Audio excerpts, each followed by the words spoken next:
esta maravilhosa graça que nós queremos celebrar. Celebramos todos os dias porque ela é-nos transformadora e hoje, de uma forma particular, estamos juntos aqui. Queremos celebrar essa graça em Cristo Jesus. Queremos saudar a todos nesta manhã, abraçar a todos com esta maravilhosa graça de Jesus. Para aqueles que nos visitam, por favor, sintam-se em casa, estão a primeira vez connosco. Este é o lugar onde o corpo de Cristo aqui se reúne e nós queremos muito que todos possam sentir bem na presença do Senhor. Então são todos muito, muito bem-vindos a estarem connosco e a podermos juntos celebrar esta maravilhosa graça do Senhor Jesus Cristo. Sempre lembramos com gratidão os aniversários, aqueles que vão sendo abençoados com mais um ano de vida. Esta semana a nossa lista é um pouco mais extensa do que habitual. A irmã Tatiana Alencar, que celebrou o seu aniversário. A irmã Carla Neves, creio que não está. A irmã Raulina também não está hoje, eles hoje não podem estar presentes, também celebrou o seu aniversário. A irmã Auri está aqui, que também celebrou o seu aniversário.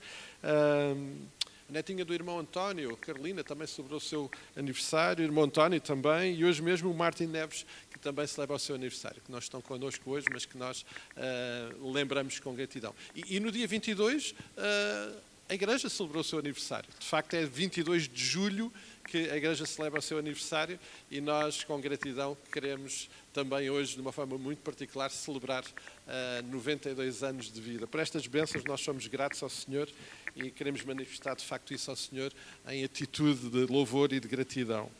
A igreja vai vivendo e caminhando diariamente a sua jornada. Os tempos que nós aqui estamos juntos são uma expressão muito importante e maravilhosa da vida da igreja, mas a vida da igreja vai além disso e por isso nós vamos caminhando. Hoje mesmo, pelas 9h15, começámos aqui com o nosso tempo de oração, para o qual nós convidamos todos ao domingo de manhã às 9h15. Já tivemos a melhor escola do mundo, que é a Escola Bíblica Dominical, a funcionar. À quarta-feira nós temos o nosso tempo de estudo bíblico e oração. Todos são muito bem-vindos e convidados a estar connosco também. Temos os sistemas e os recursos digitais também a funcionar. Os irmãos, por favor, se precisarem de ajuda, possam pedir para poderem usar quer o recurso da WhatsApp, o canal do YouTube. Os irmãos estão à vontade para poderem usar esses recursos. Hoje é um dia então especial. Celebramos 92 anos de vida enquanto igreja e nos dias especiais nós queremos ter tempo especial. Então logo à tarde, às 16h30, 4h30 da tarde, estão todos convidados. Aliás, não estão todos convidados, todos têm que cá estar, porque é a igreja que celebra. E seria muito desconfortável aqueles a quem nós convidamos chegarem cá e não verem aquela que de facto é a razão da celebração, neste caso, de gratidão ao Senhor, a igreja. E por isso estamos todos convocados, a expressão é melhor, estamos todos convocados, 16h30, estamos aqui juntos, um tempo especial de gratidão ao Senhor, para o qual nós também convidamos muitas pessoas que certamente esperamos que possam estar e que nos vão visitar nessa circunstância. E por isso, 16h30 estaremos aqui juntos, de seguida teremos um tempo de comunhão também, para que possamos também à mesa, possamos celebrar com alegria a caminhada que o Senhor nos tem permitido caminhar ao longo destes anos. A porta à nossa frente da ação social continua a funcionar. Se alguém puder e tiver disponibilidade para servir como voluntário na próxima quarta-feira, creio que ainda está em aberto a necessidade de voluntários. A folhinha está ali atrás, podem ali assentar e escrever a vossa disponibilidade. Não pusemos a folha para agosto. Nós, no mês de agosto, vamos manter as portas fechadas. Precisamos também de reorganizar algumas coisas. Também uma época em que mais irmãos estão ausentes de férias, então não vamos ter a porta a funcionar formalmente. Acredito que informalmente algumas necessidades vão ter que ter resposta, mas de uma forma formal não estará aberta. A nossa cesta solidária também continua sempre disponível. Lá atrás no placar então tem aquilo que são alguns bens que podem trazer, mas podem trazer além desses bens não perecíveis, podem pôr ali debaixo da escada de acesso à galeria, tem lá a nossa cesta que sempre é útil para abençoar vidas de que precisam da nossa intervenção também. Um dos aspectos da dinâmica da vida de igreja, e hoje na Escola Dominical lembrávamos isso de uma forma tão particular, uma realidade da nova aliança, é podermos, sem limitações, ter intimidade com o Pai em oração. As barreiras foram anuladas e temos um sumo sacerdote que intercede por nós e que abre a porta e o acesso à intimidade santa com o nosso Deus, e nós somos gratos por isso. A oração, de facto, é uma bênção que nós temos para desfrutar e usar na nossa vida, e nós queremos muito incentivar todos que possam, de facto, usufruir desse privilégio. E é bom podermos fazer quando estamos aqui, embora em circunstâncias limitadas, como é óbvio, mas podemos fazê-lo como individualmente, nas nossas casas, nas oportunidades que temos também para estar juntos, e por isso nós queremos muito incentivar todos a que possamos caminhar a nossa vida de oração em profunda intimidade e proximidade com o Senhor. Temos muitas razões pelas quais nós precisamos de ir à intimidade e à proximidade com o Pai. Os acampamentos estão a acontecer, uns vão, outros vêm.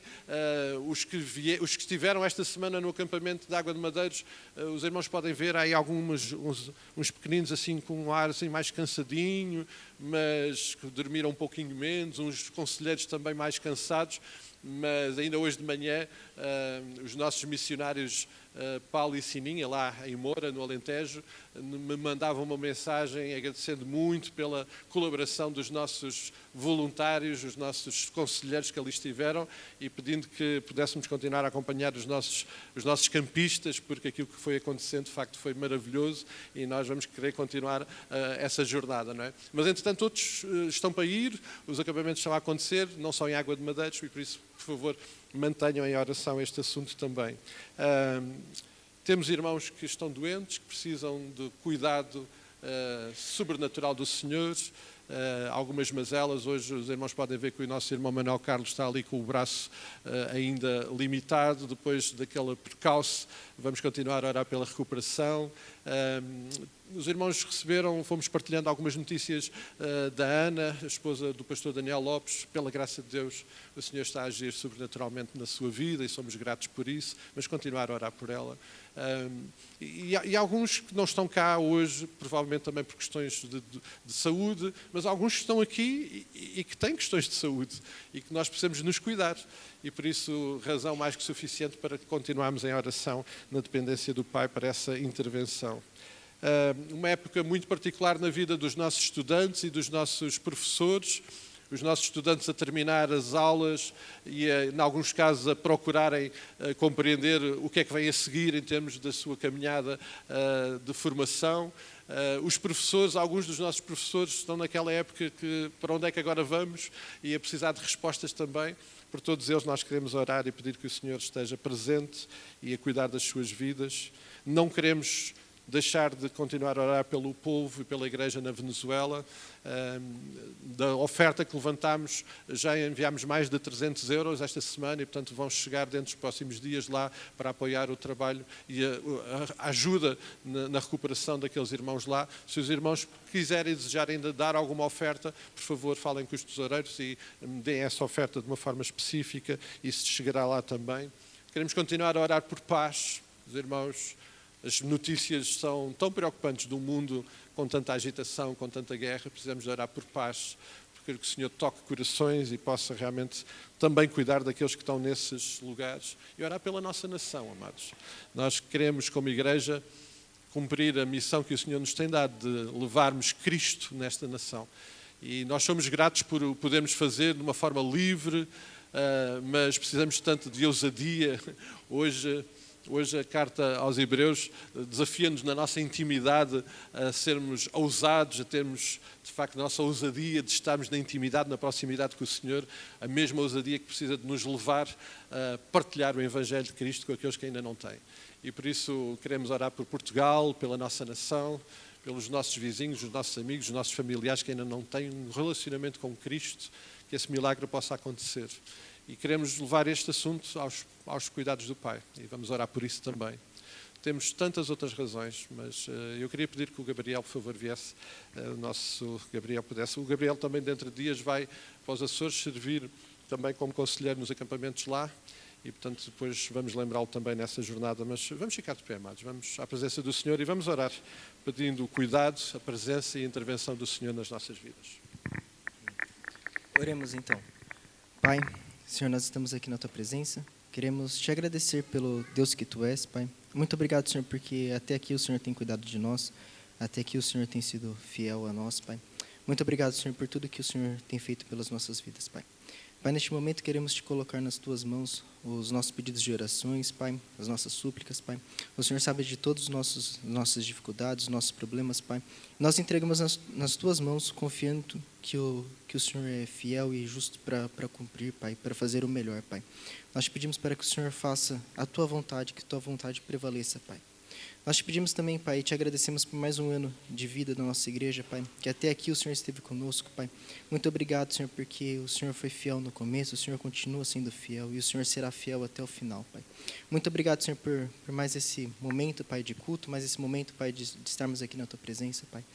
Que cada um que entre aqui, Pai, hoje na Tua casa, Pai, que saia transformado e renovado mediante a Tua palavra, Pai, pelo poder do Teu Espírito Santo, Pai. Pai, ser presente nas nossas vidas, Pai, que o Senhor continue nos ajudando, que o Senhor continue nos capacitando e dando forças, Pai. Eu Te coloco, Pai, esses pedidos nas Tuas mãos, Pai, confiando que o Senhor é justo e fiel para cumprir, Pai. Muito obrigado, Senhor. Muito obrigado porque até aqui o Senhor tem nos ajudado. E muito obrigado porque o Senhor continuará nos ajudando, Pai.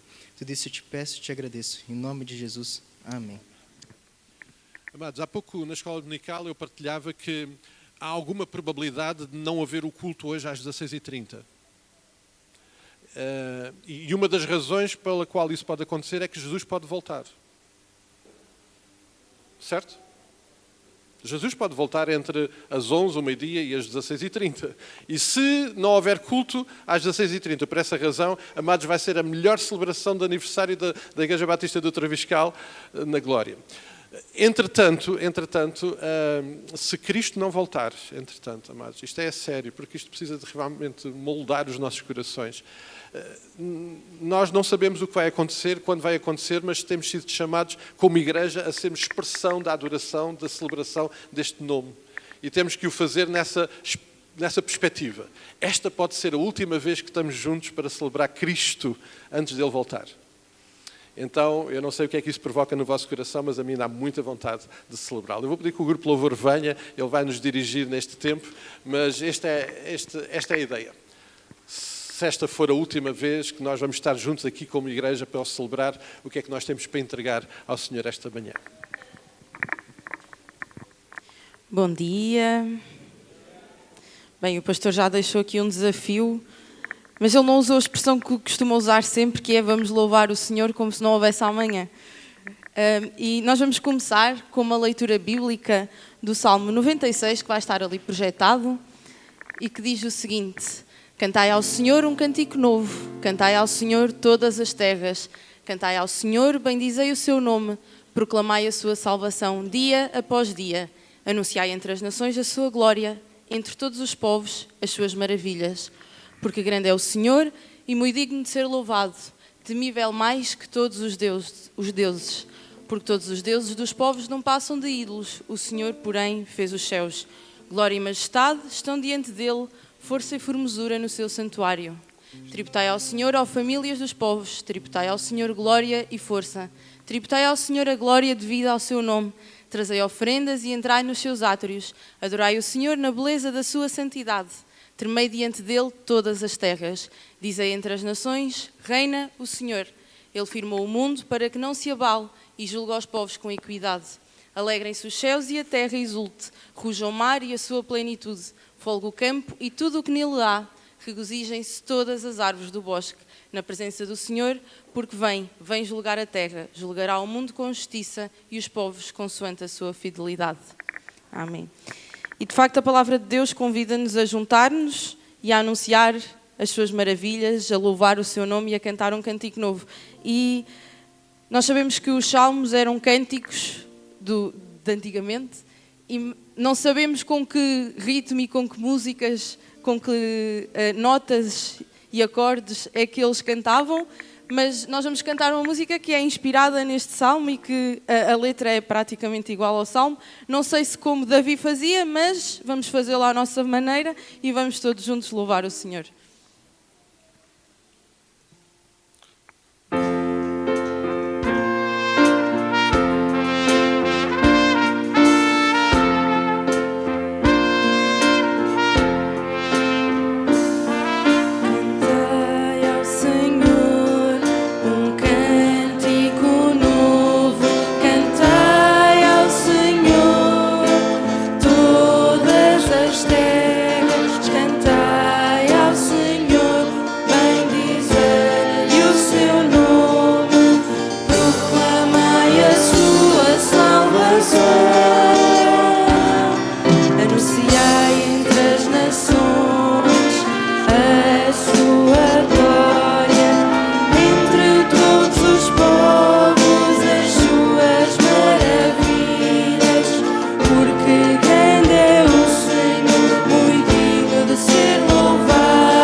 Do início. Cantai ao Senhor um cântico novo, cantai ao Senhor todas as terras, cantai ao Senhor, bendizei o seu nome, proclamai a sua salvação.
De facto, este Deus é muito glorioso, Ele faz maravilhas e Ele fez a criação, Ele criou todas as coisas.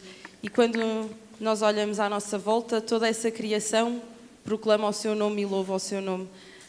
Desde as alturas do céu, ao profundo do mar e por todos os limites da terra. E o desafio e o convite hoje é que nós possamos juntar-nos à sua criação e possamos continuar a louvar o seu nome por toda a eternidade.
My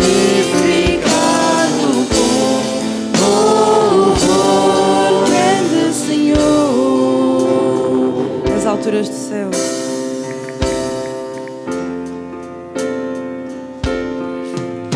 Nas alturas do céu,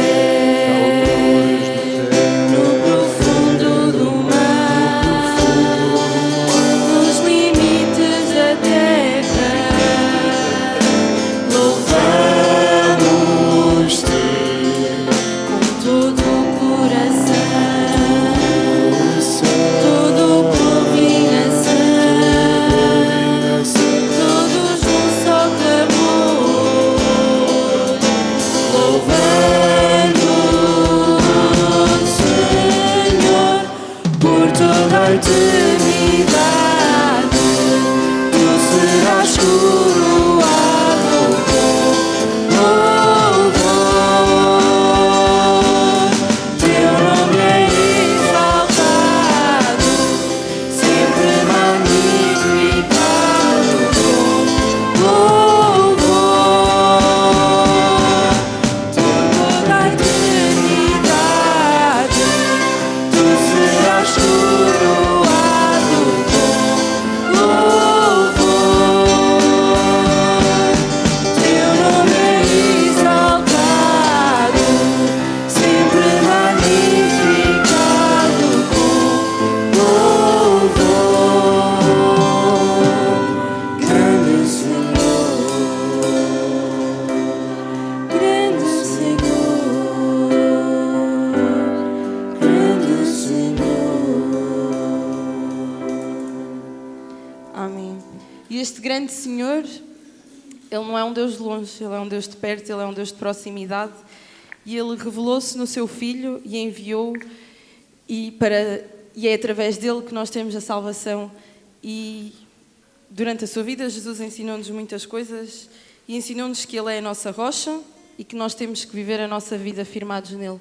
E é exatamente isso que nós vamos cantar, que não há outra rocha, nem há Deus como o nosso.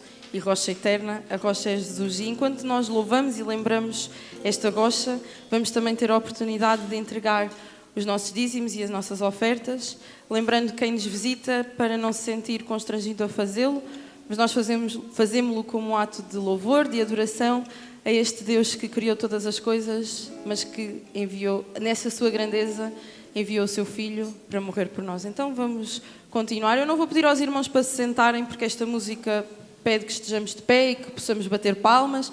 Então vamos com toda esta energia, porque eu hoje estou a gostar. Eu disse que não ia pedir para os irmãos se sentarem, porque esta música exige que fiquem de pé, e os irmãos sentaram-se. Quase que voltei à sala de aula de repente. Mas vamos com esta energia, hoje estou a gostar, estou a ouvir os irmãos estão a louvar com muita vontade. Portanto, vamos continuar com essa energia e vamos louvar o nosso Deus.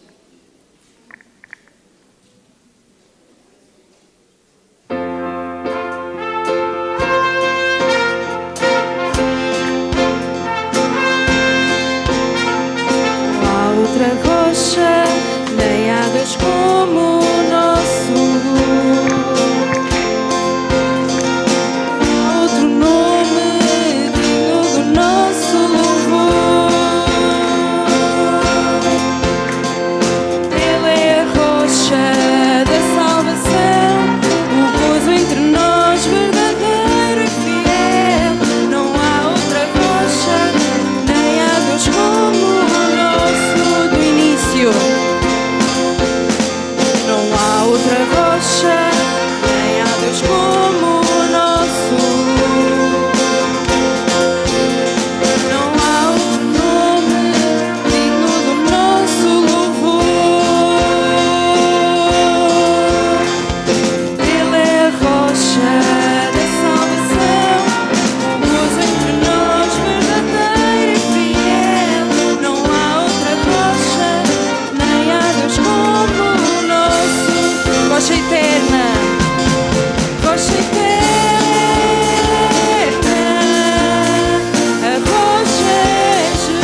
Senhor, nesta manhã nós te queremos louvar, te queremos adorar, Pai, porque de facto não há outra rocha, nem há Deus como tu, Pai.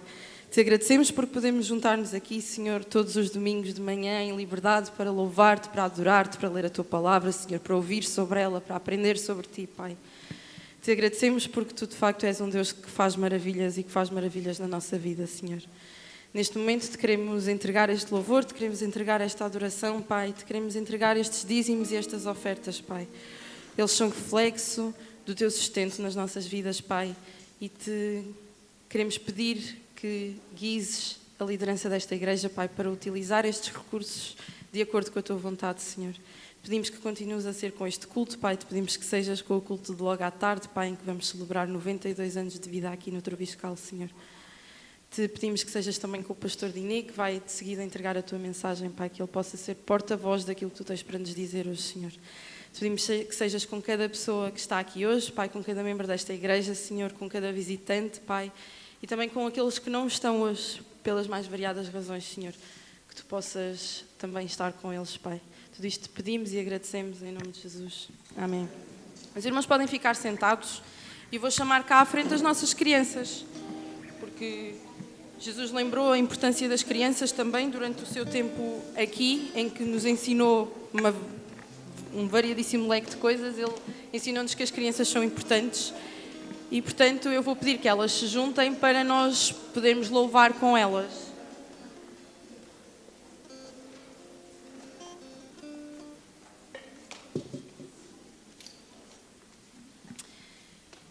E nós vamos cantar uma música também que remete para esta questão de Jesus ser a rocha da nossa salvação. É uma música que vocês já sabem que eu gosto muito, não é? Porque baralha a cabeça de toda a gente.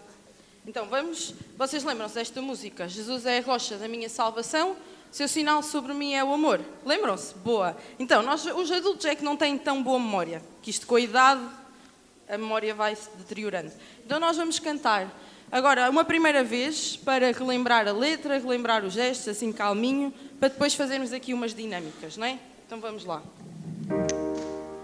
Jesus é a rocha da minha salvação, seu sinal sobre mim é o amor. Jesus é a rocha da minha salvação, seu sinal sobre mim é o amor. Jesus é a rocha da minha salvação, seu sinal sobre mim é o amor. Seu sinal sobre mim é o amor.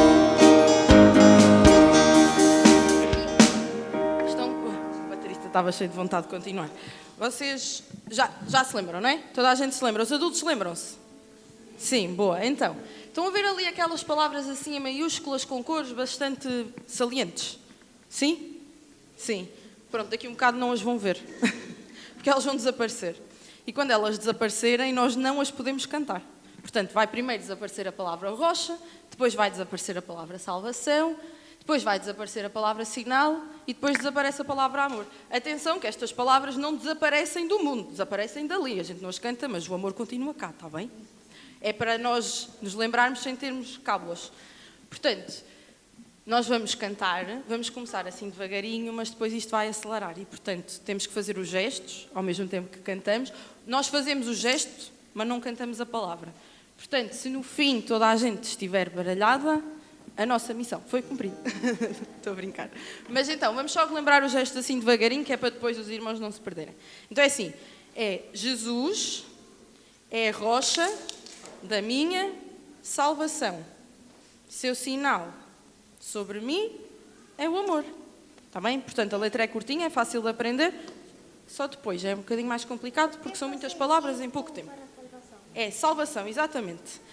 Se quiseres perceber o porquê do gesto, depois perguntas ali à tia Helena, que ela explica-te. Os irmãos acham que conseguem fazer este gesto sentados? Não, pois não. Eu também acho que não. Então vou convidar-vos a ficarem mais um bocadinho de pé. Depois vão poder estar muito tempo sentados enquanto ouvem o pastor Diné, mas agora vão ficar numa última música de pé e vamos todos juntos cantar e louvar o nosso Deus com as nossas crianças. Jesus é a rocha da minha salvação, seu sinal sobre mim é o amor. Jesus é a rocha da minha salvação.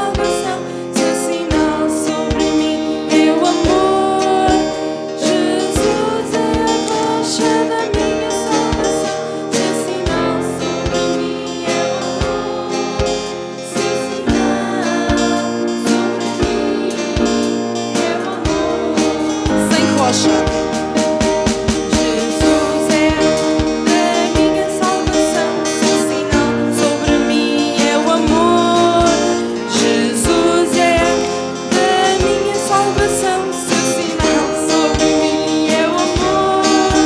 Jesus é a minha salvação, seu sinal sobre mim é o amor. Seu sinal sobre mim é o amor. Sem salvação. Jesus é a minha, seu sinal sobre mim é o amor. Jesus é a minha, seu sinal sobre mim é o amor. Jesus é a minha, seu sinal sobre mim é o amor. Seu sinal sobre mim é o amor. Sem sinal. Jesus é a minha, seu sobre mim é o amor. Jesus é a minha, seu sobre mim é o amor. Jesus é a minha, seu sobre mim é o amor. Seu sobre mim é o amor. Sem amor. Jesus é a minha, seu sobre mim é o Jesus é a minha, seu sobre mim é o Jesus é a minha, seu sobre mim é o sobre mim é o contudo. Jesus é a rocha da minha salvação, seu sinal sobre mim é o amor. Jesus é a rocha da minha salvação, seu sinal sobre mim é o amor. Jesus é a rocha da minha salvação, seu sinal sobre mim é o amor. Seu sinal sobre mim é o amor. Amém. Gostaram? E agora nunca... E agora vocês nunca mais se podem esquecer do quê? Que Jesus é a rocha da vossa e que o seu sinal sobre vocês é o... Muito bem, então os irmãos podem ficar sentados, eu não sei se eles vão... Ainda vão ficar um bocadinho, que ainda há agora uma participação e depois é que vão subir, está bem? Portanto podem voltar para os vossos lugarzitos.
Nós vamos ter então uma participação com alguns dos alunos da Escola de Música e nós vamos pedir à Rosa Mota, está aqui, a Rosita para nos vir acompanhar na melodia. Precisamos dessa estante, que é para ti.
Quero agradecer.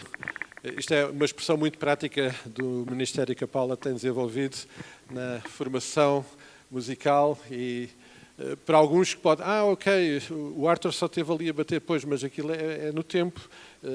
Bater qualquer um bate, bater no tempo é que é mais difícil e saber quando é que é para bater. Não é? Não, mas somos muito gratos pelo trabalho e pelo investimento no reino desta forma.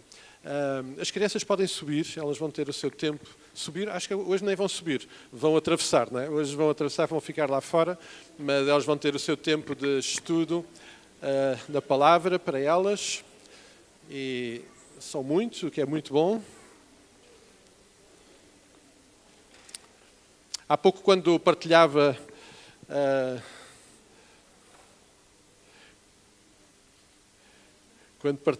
os motivos de oração e de gratidão, ficam sempre alguns por mencionar e também de intercessão. O Lucas está a recuperar de uma cirurgia que aconteceu há menos de uma semana. Nós queremos continuar a orar pela recuperação dessa cirurgia. E quando partilhávamos também as questões do acampamento, alguns dos irmãos que têm acesso ao grupo do WhatsApp perceberam como foi importante na vida de algumas das nossas crianças o que aconteceu lá. Não é a Estelinha? Onde é que está a Estelinha? Está lá atrás. E ela fez-nos chorar a todos, não é? Mas é um choro de alegria, um choro de alegria. E saber que, juntamente com a Estelinha, houve muitas outras crianças que tomaram decisões por Cristo e nós ficamos muito gratos por isso. E é motivo da nossa intercessão, da nossa gratidão ao Senhor. Eu vou pedir que o pastor Diné possa vir, por favor.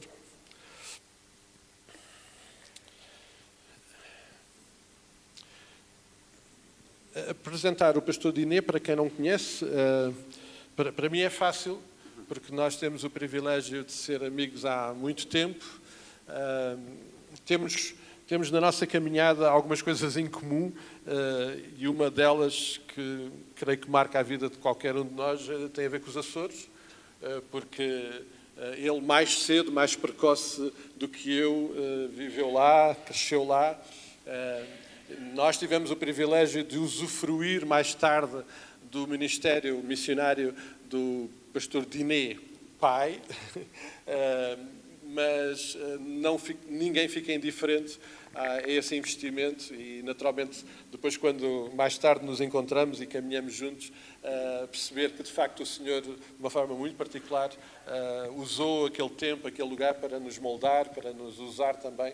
Isso aconteceu também com o Diné e sou muito grato ao Senhor por isso.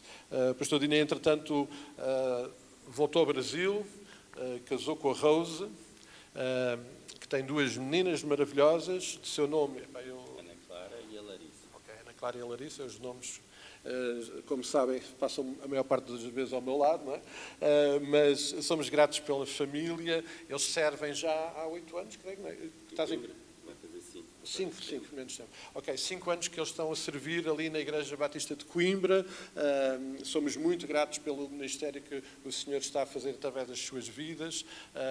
Temos tido muitas oportunidades e muitas circunstâncias para caminharmos juntos e é mesmo uma alegria muito grande poder contar com a disponibilidade do pastor Diné e da Igreja para podermos estar hoje juntos aqui, podemos usufruir da presença. E o pastor Diné tem sido sempre, desde estes últimos tempos que o Senhor nos tem permitido caminhar juntos, uma inspiração, uma bênção na minha vida, e eu sou muito grato pela tua vida.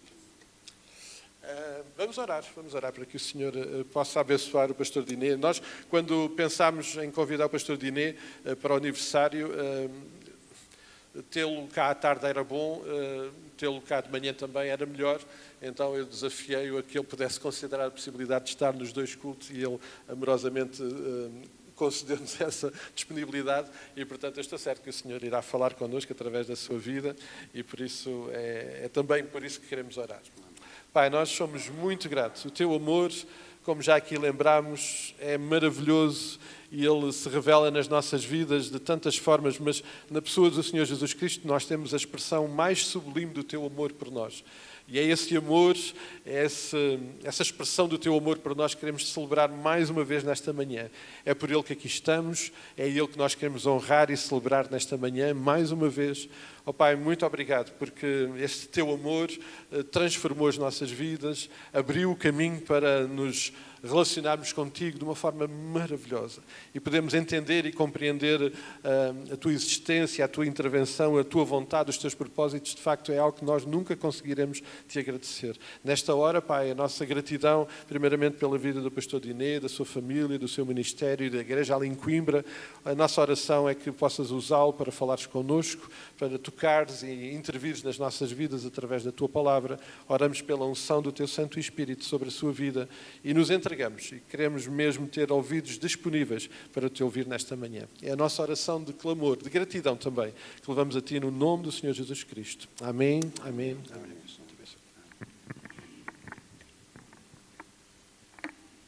Queridos irmãos, é uma alegria estar convosco, uma honra poder participar de um tempo tão especial. Não é todos os dias que se celebram 92 anos. É bem verdade que este ainda não é o culto do aniversário, mas todo o culto é tempo de celebração. E todo o tempo de celebração é tempo de nós relembrarmos a graça e a misericórdia de Deus sobre nós. Trago um abraço da Igreja Batista de Coimbra aos irmãos e o pastor falou de algumas coisas que nós temos em comum. Temos mais. Somos músicos, não é? Já cruzamos a Europa juntos, não é? Em 2002, quando a nossa convenção fez um esforço, no início da guerra na Ucrânia, duas, entre aspas, missões de paz foram até à fronteira daquele país e eu e o pastor Paulo. Aliás, o pastor Paulo foi o líder daquela caravana e eu fui o GPS. Então, os irmãos imaginam a quantidade de oração que o pastor Paulo precisou exercitar ao Senhor. Meus queridos, eu queria começar a mensagem desta manhã e terminá-la logo mais à tarde, se o Senhor Jesus não voltar ali pela hora do almoço ou um pouco depois, não é? Como bem nos disse o nosso pastor. A promessa em perigo. E nós vamos trabalhar em Isaías capítulo 7, você já pode abrir, ainda não vamos ler, mas parece que há momentos na nossa vida que Deus perdeu o controlo da história. A vida nem sempre é fácil.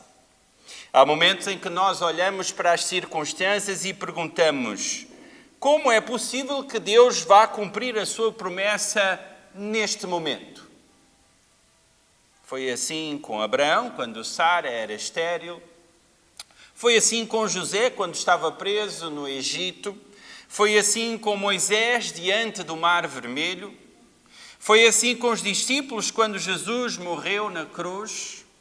E foi exatamente assim no tempo do rei Acás. Texto que vamos ler daqui a alguns instantes. Mas eu gostaria de sugerir algo desde o início desta mensagem para a nossa esperança. A grande questão não foi que as promessas de Deus estivessem realmente em perigo.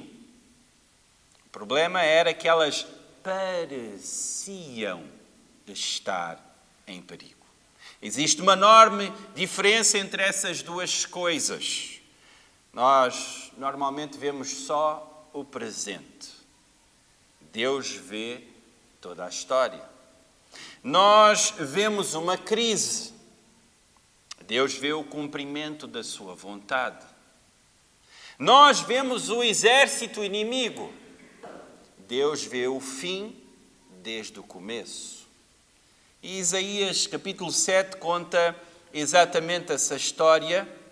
Mas, curiosamente, não é apenas a história de um rei, é a história também da igreja, é a nossa história.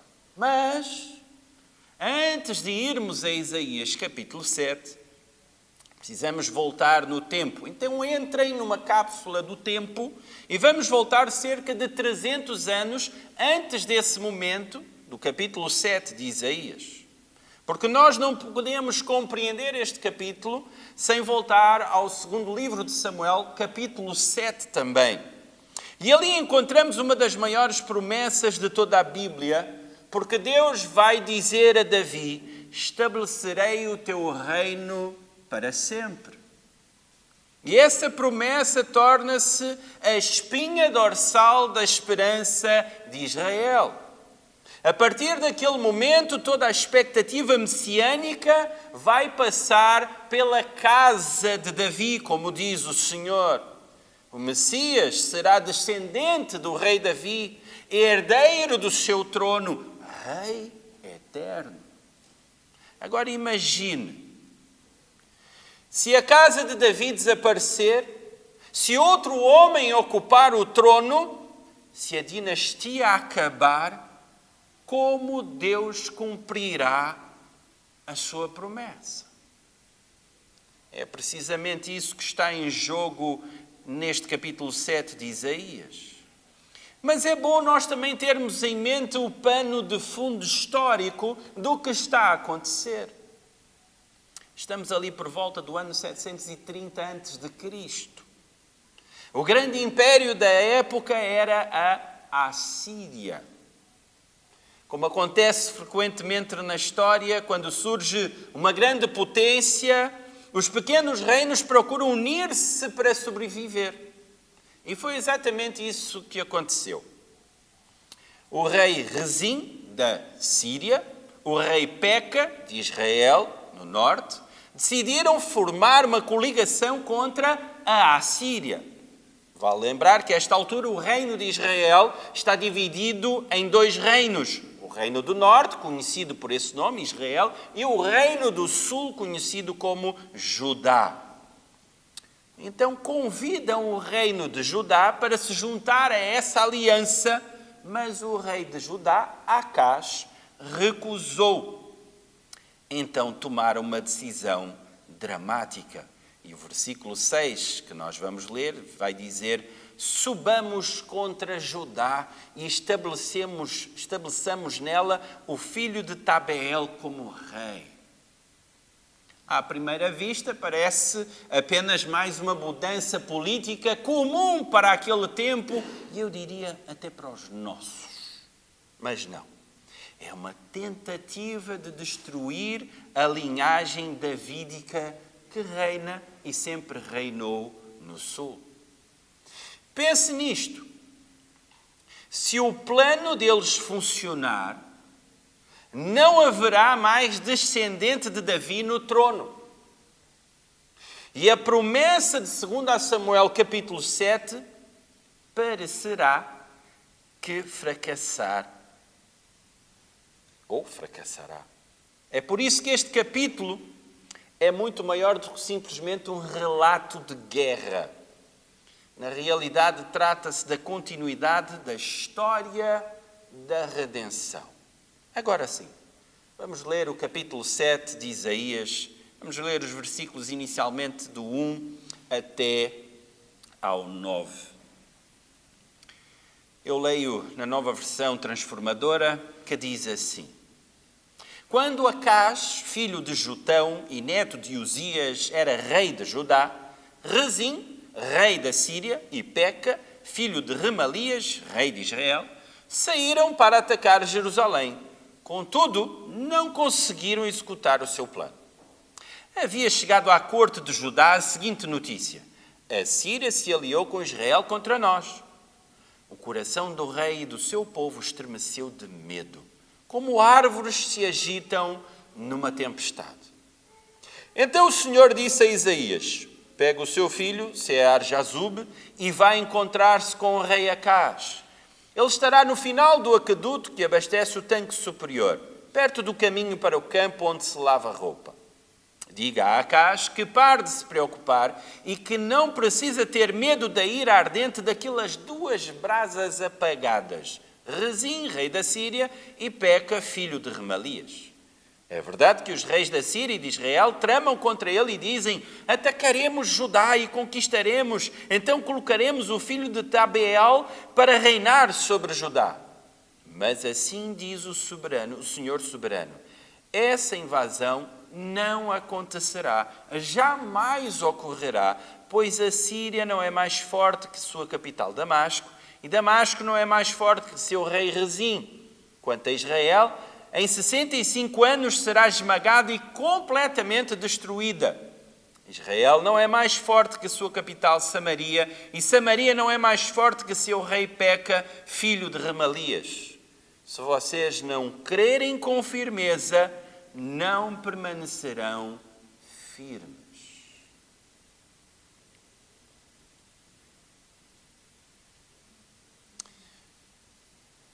Meus queridos irmãos, quando o medo se instala, as promessas parecem frágeis. Vejam aquilo que nos diz o versículo 2. Nas versões antigas, diz assim: o coração do rei e do seu povo estremeceu de medo como árvores se agitam numa tempestade. E eu me lembrei das cenas da tempestade Christine, que se abateu sobre nós. E lembrei-me de vídeos em que as árvores se inclinavam totalmente. O vento foi senhor das árvores e de muito mais naquele dia, ou naquela noite. Isaías é um mestre da imagem. Não diz simplesmente que Acás teve medo, ele pinta como que um quadro. Imagine esse bosque durante a tempestade. As árvores a balançarem violentamente, parece que vão cair, e é exatamente assim que está o coração do rei Acás. Mas aqui encontramos algo interessante. O texto não diz que apenas o coração do rei tremeu, mas diz que o coração do seu povo também tremeu. O medo espalha-se. É isso que o medo normalmente faz. Ele nunca fica apenas em quem o sente, ele contagia. Um pai ansioso transmite ansiedade aos filhos. Um líder inseguro transmite insegurança à igreja. Um pastor dominado pelo medo comunica medo ao seu rebanho. A incredulidade também é contagiosa. O problema neste caso de Acás nunca foi o tamanho do exército que vinha contra ele. E eu gostava que os irmãos exercitassem a vossa imaginação. Eu costumo brincar na minha igreja que eu tenho uma imaginação cinematográfica. Eu faço um filme na minha cabeça. Eu às vezes creio que não perdi aquela coisa da criança, da infância, de montar um cenário. 2 exércitos, não só um, 2 exércitos aproximam-se de Jerusalém. A cidade parece estar indefesa. Politicamente, Acás tem toda a razão para estar preocupado. Mas Deus olha para os mesmos exércitos e diz algo extraordinário. E eu gosto de como aparece nas versões mais antigas. Esses 2 tições fumegantes. Que expressão curiosa. Um tição é um pedaço de madeira parcialmente queimado. Já não produz chama, apenas fumaça. Ou seja, aquilo que parecia um incêndio devastador, para Deus era apenas um pedaço de carvão praticamente já apagado. Que diferença de perspectiva! Aquilo que nos parece gigantesco, muitas vezes já está derrotado aos olhos de Deus. Lembremos-nos de Golias. Israel viu um gigante. Davi viu um homem que desafiava o Senhor. Os espias que foram conhecer a terra prometida viram cidades intransponíveis. Caleb viu a terra prometida. Os discípulos de Jesus viram apenas 5 pães insuficientes. Jesus viu alimento para milhares de pessoas. A fé não ignora a realidade. Ela simplesmente aprende a enxergá-la a partir da perspectiva de Deus. A grande ironia deste capítulo é que enquanto Acaz está desesperado, o profeta Isaías está tranquilo. Porquê? Porque um sabe apenas o que está de facto a acontecer, mas o outro sabe o que Deus prometeu. E é aqui que nós devemos fazer uma pausa. Talvez a maior diferença entre um cristão maduro e um cristão imaturo não seja o tamanho da sua fé, mas a profundidade da sua memória. O cristão maduro lembra-se das promessas. O imaturo lembra-se apenas dos problemas. Acaz esqueceu-se completamente de 2 Samuel, capítulo 7. Se Deus prometeu um reino eterno à casa de Davi, como poderia permitir que 2 reis acabassem com essa promessa? Percebem? O medo reduziu a sua visão da realidade. Não é difícil perceber como é que este texto fala conosco. Nós vivemos tempos de instabilidade. Mudam os governos, mudam as leis, mudam os valores da sociedade, mudam as gerações. Talvez nós olhemos para a Europa e perguntemos: haverá futuro para a Igreja neste velho continente? Mas essa talvez não seja a pergunta certa. A pergunta certa é: quando foi que o futuro da Igreja deixou de estar nas mãos de Cristo e passou a depender das circunstâncias?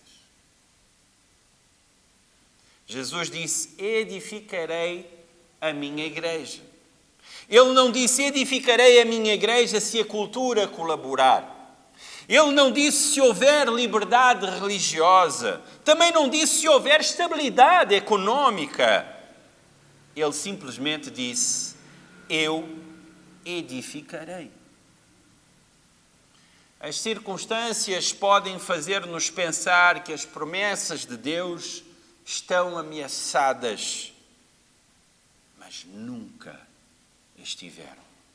Porque a fidelidade de Deus nunca dependeu da estabilidade do mundo. Esta batalha de Acaz não era militar, era espiritual. Os versículos de 9 a 13 desse capítulo nos dizem assim: Israel não é mais forte que a sua capital, Samaria, e Samaria não é mais forte que o seu rei Peca, filho de Remalias. Se vocês não crerem com firmeza, não permanecerão firmes. O Senhor enviou esta mensagem ao rei Acaz: peça ao Senhor, seu Deus, um sinal de confirmação. Pode ser algo difícil, alto como os céus ou profundo como o lugar dos mortos. O rei Acaz, porém, respondeu: não porei o Senhor à prova desse modo. Então o profeta disse: ouçam bem, descendentes de Davi, não basta esgotarem a paciência das pessoas, agora também querem esgotar a paciência do meu Deus? Até este momento, temos visto um rei dominado pelo medo. Mas agora Isaías nos revela algo surpreendente. O problema de Acaz não era a Síria, o problema de Acaz não era o reino do norte, o problema de Acaz nem sequer era a Assíria, o grande e temível império daquele tempo. Era um problema muito mais profundo. Era um problema de fé.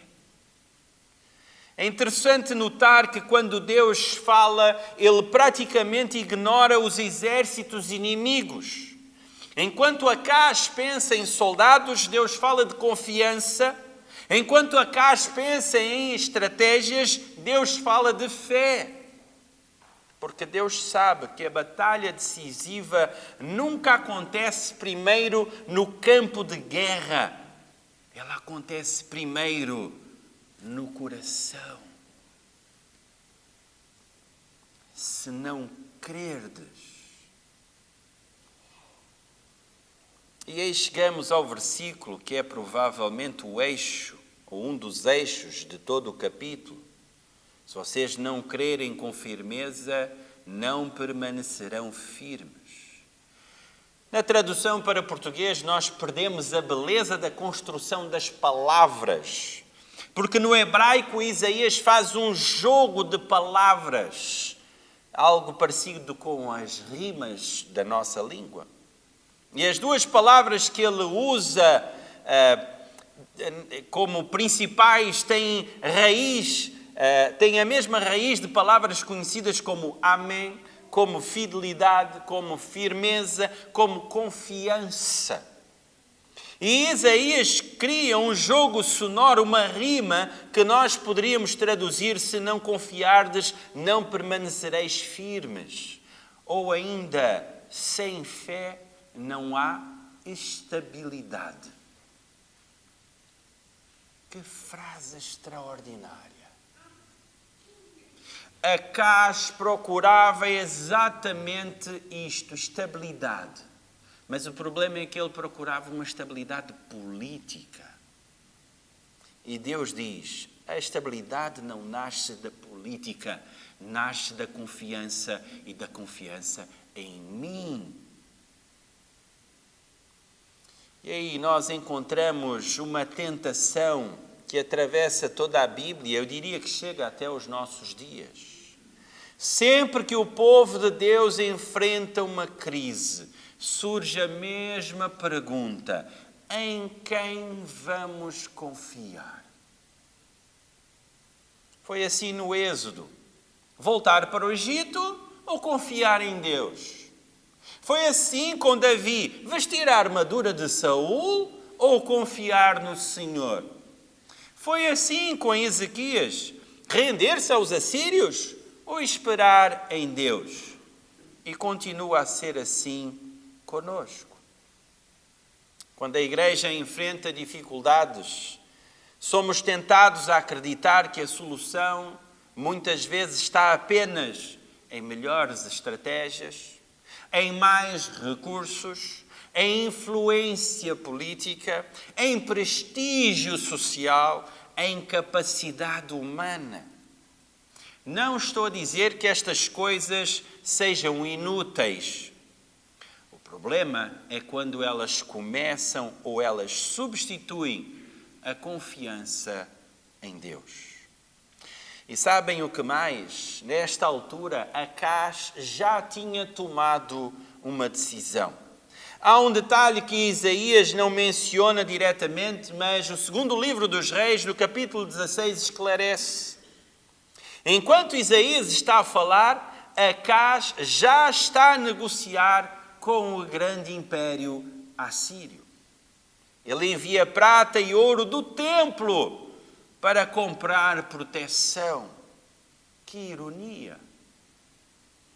O templo existia justamente para lembrar que Deus habitava no meio do seu povo, mas Acaz retira ouro para comprar segurança em outro lugar.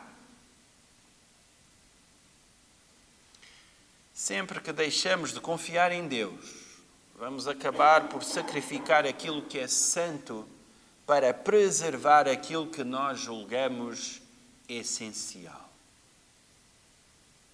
E aí nós percebemos mais alguma coisa, que é a falsa espiritualidade de Acaz. Deus faz um convite surpreendente por boca do profeta Isaías. Pede para ti um sinal. É Deus quem oferece. Acás não precisa convencer Deus. É diferente do caso de Gideão. Gideão pede e Deus aceita. Aqui é Deus quem oferece. E ainda acrescenta. Podes pedir o mais difícil, desde as profundezas ou das alturas. Em outras palavras, não há limites para a minha capacidade. Pede qualquer coisa. E este é um dos convites mais generosos que nós podemos encontrar nas Escrituras. Mas Acás responde: não pedirei nem tentarei o Senhor. À primeira vista, esta parece ser uma resposta extremamente piedosa. Até parece citar textos de Deuteronômio. Mas Isaías não se deixa enganar. Porquê? Porque existe uma enorme diferença entre humildade e incredulidade mascarada de humildade. Acás não recusa o sinal porque confia, ele recusa-o porque já decidiu confiar na Assíria. É possível usar linguagem religiosa para esconder um coração incrédulo. E esse talvez seja um dos pecados mais perigosos da Bíblia, quando a religião esconde a incredulidade. Há uma pergunta que impressiona-me neste texto. Por que razão Acás não quis um sinal? A resposta é simples, porque um sinal exigiria uma decisão. Se Deus lhe desse um sinal evidente, ele teria de abandonar a Assíria, mas ele não quis abandonar o seu plano. Por isso prefere permanecer na dúvida. Nem sempre a incredulidade nasce da falta de evidências. Muitas vezes nasce da falta de disposição em obedecer. Jesus enfrentou exatamente o mesmo problema. Os fariseus pediam sinais, mas quando os sinais eram realizados, continuavam incrédulos. O problema nunca foi intelectual. O problema era no coração. Isaías responde com uma das frases mais fortes do livro. Ouçam bem, descendentes de Davi, não basta esgotarem a paciência das pessoas, agora também querem esgotar a paciência do meu Deus? Observem algo importante. Até aqui Isaías falava com Acás. Mas ele muda agora. Não diz mais, ó rei, ele diz, descendentes de Davi. É como se ele ampliasse a lente. Já não apenas fala para um rei incrédulo. Ele está diante de uma dinastia escolhida por Deus. E aqui encontramos uma mudança sutil, mas profundamente significativa. Notem as palavras de Isaías, o meu Deus. Ele não diz, o vosso Deus. E muitos comentaristas observam que essa mudança de pronome parece indicar uma ruptura espiritual. Acás continua pertencendo formalmente ao povo da aliança, mas a sua postura demonstra que deixou de agir como alguém que deposita a sua confiança no Senhor. Esta é uma advertência solene. É possível permanecer dentro da estrutura da religião e ao mesmo tempo viver como se Deus não fosse o fundamento da nossa segurança. Permitam-me falar com um coração pastoral. Há igrejas que continuam a cantar os mesmos hinos, pregam a mesma doutrina, mantêm a mesma liturgia, mas da prática já colocaram a sua confiança noutras coisas. Confiam na tradição, confiam na história, confiam nos recursos, confiam nos edifícios, confiam na influência. Tudo isso pode ser bênção, mas nada disso pode ocupar o lugar da confiança no Senhor. Pensemos na vossa igreja. Ao longo destes 92 anos que os irmãos celebram, Deus usou pastores, diáconos, professores, músicos, líderes, famílias, recursos, edifício. Permitam-me um parênteses. Eu olho para este edifício, sinto uma santa inveja dos irmãos. Quisera eu ter este tamanho de templo para nós em Coimbra. Fico feliz por ver quase todos os lugares cheios. Espero vê-los mais cheios ainda na parte da tarde, para a glória do Senhor. Nós devemos ser gratos por tudo isso, mas seria um erro pensar que foi qualquer uma dessas coisas que sustentou a igreja. Foi Deus, sempre foi Deus e continuará a ser Deus. Se um dia confundirmos os instrumentos com aquele que os usa, nós repetiremos o erro de Acaz. Neste ponto do texto, tudo parece perdido. O rei não crê, recusa o sinal, já escolheu a Assíria. A casa de Davi, a dinastia de Davi, parece caminhar para o fracasso. Humanamente falando, parece que a história da promessa chegou ao fim. Mas é precisamente nesse momento que Deus toma a iniciativa. Acaz não pede o sinal. Mesmo assim, Deus decidiu dar um sinal. E aqui começamos a perceber algo extraordinário. Porque este é o texto que vai falar do Emanuel. E o Emanuel não nasce da fé de Acaz. O Emanuel nasce da fidelidade de Deus. E é exatamente isso que veremos nos versículos 14 a 17. E descobriremos que o maior sinal de Isaías não é apenas o nascimento de uma criança, mas a declaração de que Deus jamais abandonará a sua aliança, mesmo quando o rei falha. Acompanhe a leitura dos versículos 14 a 17. Por isso, o Senhor mesmo lhes dará um sinal. Vejam, a virgem ficará grávida, ela dará à luz um filho e o chamará de Emanuel. Quando essa criança tiver idade suficiente para escolher o bem e rejeitar o mal, comerá coalhada e mel.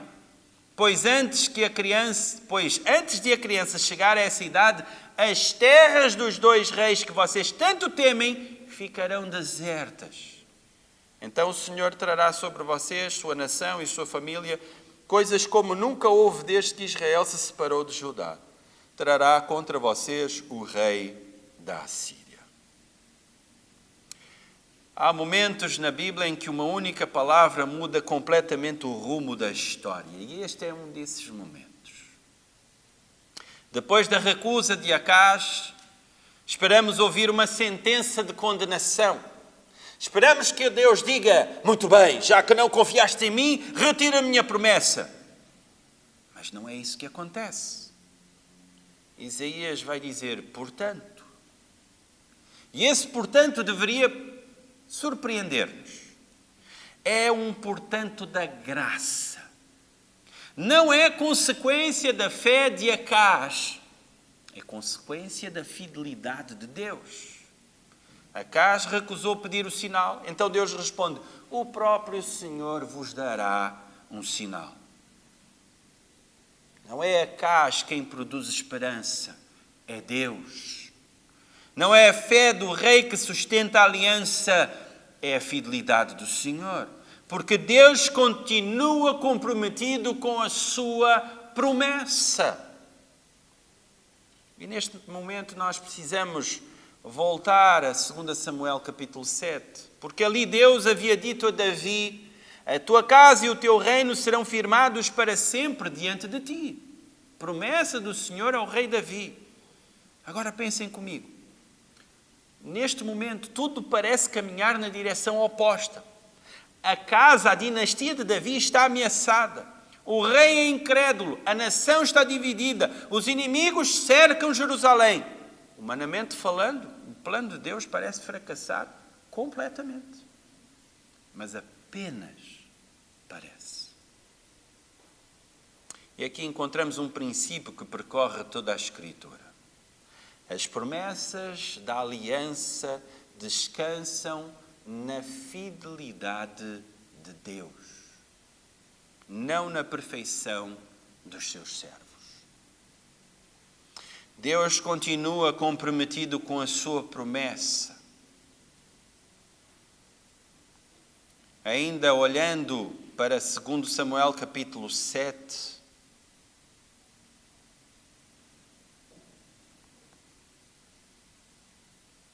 peço desculpa.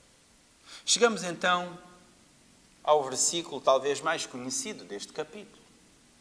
Eis que a jovem conceberá e dará à luz um filho e lhe chamará Emanuel. Por um momento eu quero que você não pense ainda em Mateus. Pense em Acás. Pense na dinastia de Davi. Pense em Jerusalém cercada. Pensem no medo que dominava aquele povo neste momento. O que é que significava este nome Emanuel para eles? Nós sabemos, Emanuel significa Deus conosco. E quando nós lemos este texto, nós o aliamos ao cumprimento desta promessa, ao nascimento de Jesus. Mas não era apenas o nome de uma criança. Esta é uma declaração divina. Para aqueles tempos, Deus estava a dizer: eu não abandonei a casa de Davi, eu não esqueci a minha promessa, eu continuo presente, eu continuo a conduzir a história. O centro do sinal não é, em primeiro lugar, o nascimento da criança, para o tempo de Acás, mas aquilo que o seu nome proclama. Deus permanece com o seu povo.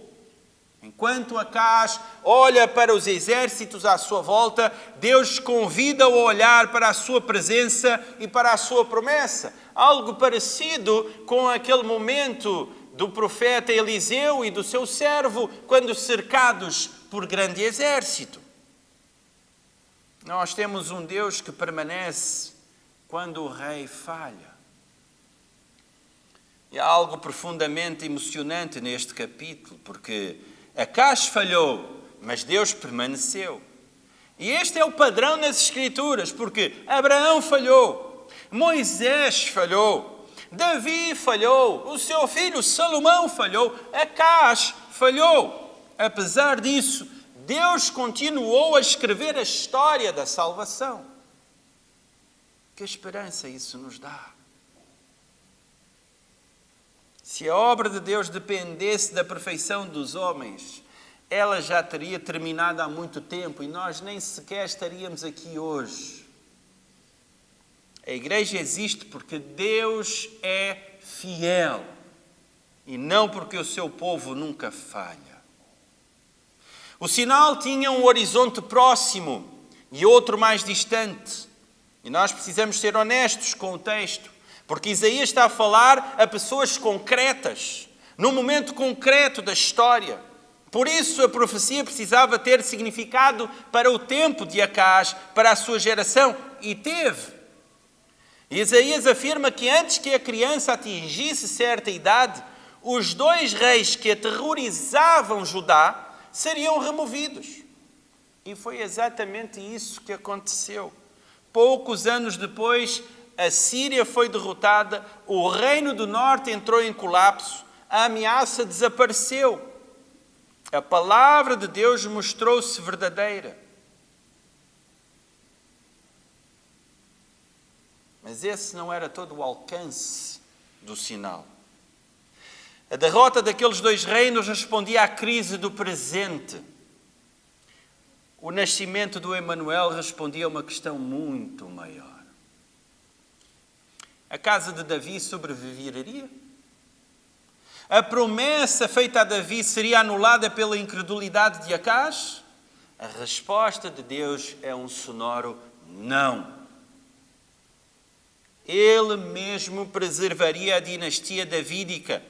Ele mesmo conduziria a história e no tempo determinado faria nascer o verdadeiro Emanuel, o Filho prometido por meio de quem a promessa de 2 Samuel capítulo 7 encontraria o seu cumprimento definitivo.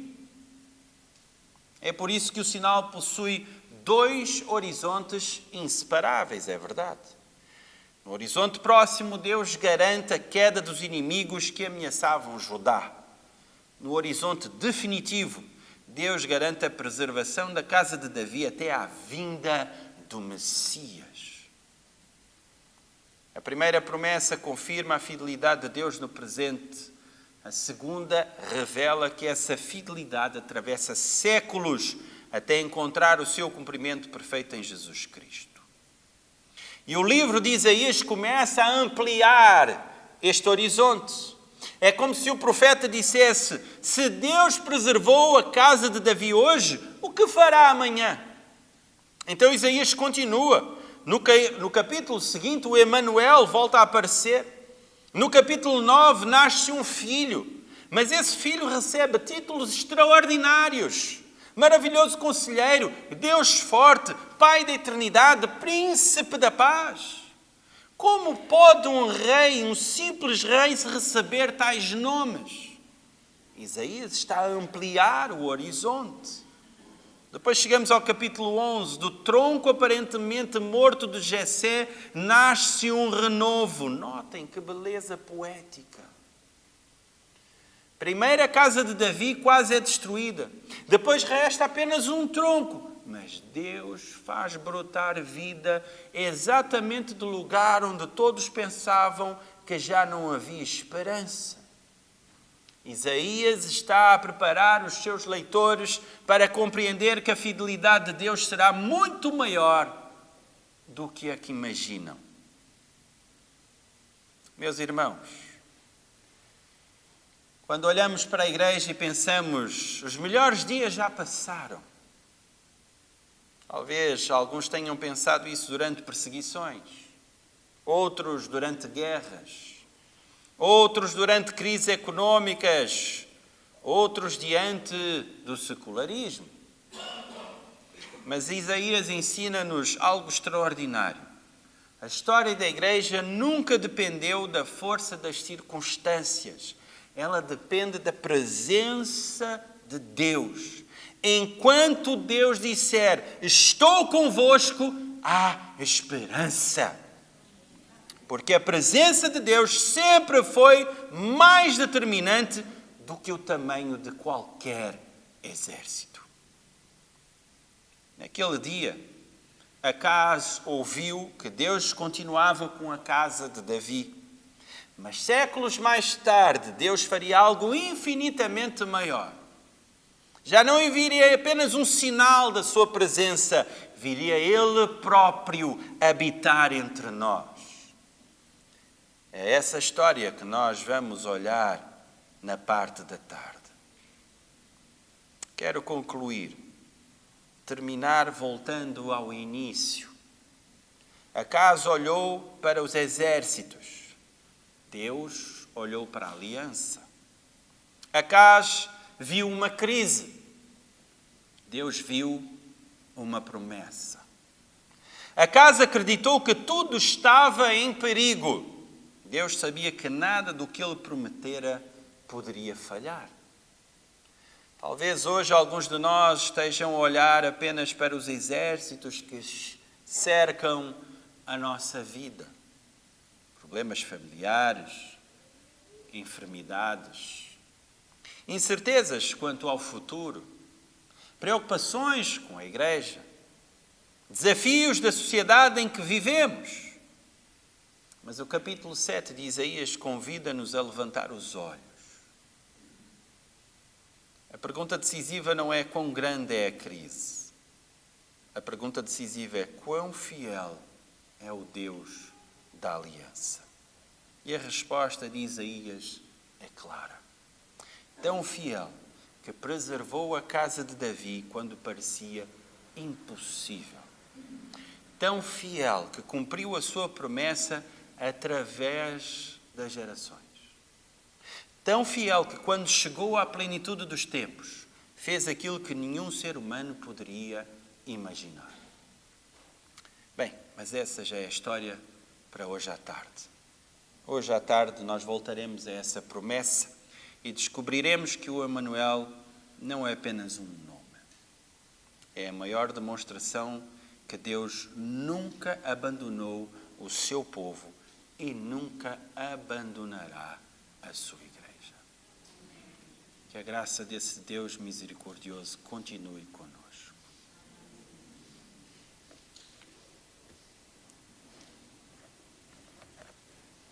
Ficando na expectativa daquilo que o Senhor vai falar connosco logo à tarde, creio que temos mais do que suficiente para disponibilizar o nosso coração, para que o Senhor fale, toque, transforme os nossos corações. Vamos ficar de pé. Eu pedi ao pastor Diné que nos dirija em oração, depois ainda tiramos o pós-lúdio e logo à tarde, então, pelas 16h30, se Jesus não voltar, estaremos aqui. Vamos orar. Pai do céu, nós louvamos e bendizemos o Teu nome, porque não há outro Deus a não ser o Senhor. Nós Te louvamos pela Tua palavra. Ela é lâmpada para os nossos pés, ela é luz para o nosso caminho. Ela também é perfeitamente fiel, ela é perfeitamente a Tua palavra e ela penetra profundamente no nosso coração, fazendo distinguir a verdade, aquilo que somos, a realidade, e o Teu Espírito a usa de maneira poderosa. E nós queremos pedir que assim aconteça. Obrigado, Senhor, porque na Tua palavra nós temos promessas maravilhosas. Dentre elas, a presença do Senhor conosco.